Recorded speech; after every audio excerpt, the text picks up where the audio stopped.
Donc, une fois qu'on a déterminé qu'on voulait faire affaire avec un entrepreneur peintre pour nos travaux, que ce soit par manque de temps, manque d'expérience ou tout simplement parce qu'on ne veut pas faire les travaux, ça serait quoi la première étape selon toi pour faire le bon choix, là, pour trouver le bon entrepreneur?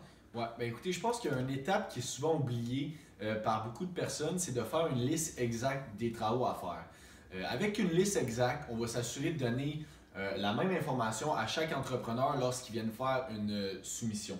Donc, dans le cas de la peinture, ça serait vraiment de dire, pas simplement dire on va peinturer le salon, mais vraiment qu'est-ce qu'on veut peinturer dans le salon. Par exemple, est-ce qu'on fait les plafonds? Est-ce qu'on fait les murs? Si on fait les murs, est-ce que c'est une couche pour rafraîchir ou on veut vraiment y aller avec une couche de primer, deux couches de peinture pour une plus longue durabilité? Est-ce qu'on fait les plaintes?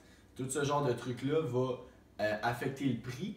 Et avec une liste, on est vraiment sûr d'avoir trois estimations ou deux, ou peu importe combien vous choisissez d'en faire, qui vont être identiques, qui vont inclure les mêmes choses. OK. Puis une fois que la liste est faite vraiment en détail, ça serait quoi la suite, la prochaine étape à suivre? OK. Ben après avoir une liste, là vient le temps d'appeler différentes compagnies pour faire faire sa soumission, pour faire faire ses soumissions.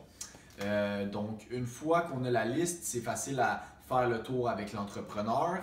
Et c'est vraiment à ce moment-là que c'est important de vous fier à votre instinct et à votre feeling un peu, je peux dire. Donc, est-ce que l'entrepreneur est arrivé à l'heure? Est-ce qu'il était propre? Est-ce qu'il était courtois? Est-ce qu'il a posé beaucoup de questions? De votre côté, essayez de poser le plus de questions possible, c'est-à-dire comment est-ce qu'il va réaliser les travaux, les étapes à prendre, tout ça. Un bon entrepreneur n'aura pas de difficulté à répondre à toutes ces questions. OK, parfait. Puis une fois qu'on a fait plusieurs soumissions, on a plusieurs idées de prix, ça serait quoi l'étape, peut-être l'étape finale là, de ce côté-là, dans le processus? Super. Bon, ben écoutez, une fois qu'on a trois soumissions par écrit qui comportent exactement les mêmes travaux à faire, évidemment, là, il vient le temps de prendre la décision à quel entrepreneur on va donner le contrat. C'est important de ne pas simplement se fier au prix. On sait que ça, c'est une des premières choses que tout le monde va regarder.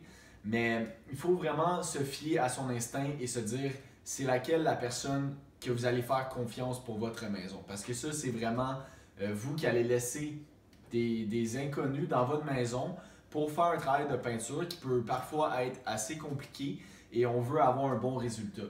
Donc vraiment, c'est y aller avec quelqu'un qui a de l'expérience et à qui vous faites confiance pour réaliser les travaux.